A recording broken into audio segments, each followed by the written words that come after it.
Bago po nalaman ko yung scholarship dito po sa SRC, nung senior high school, I was a working student. And then, nalaman ko na SRC tumatanggap ng scholarship, merong po grantee about CHED.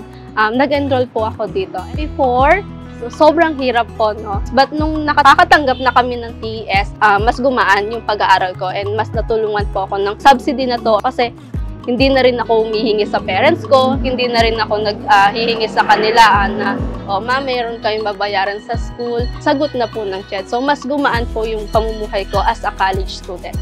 Sa tulong ng CHED, sa tulong ng mga scholarship na nandito sa atin, mas mabibigyan nila tayo ng opportunity na makapagtapos ng pag-aaral. And yung opportunity na yon sana hindi natin sayangin and gawin natin yon as motivation para makamit yung mga pangarap natin. Yung school na to, which is yung SRC, binibigyan nila ng importansya yung mga students na gustong mag-aral. So, dapat sila na alam nila na makakatanggap sila ng grantee na yon, dapat bigyan nila ng importansya yon para makamit po nila yung mga pangarap nila sa buhay.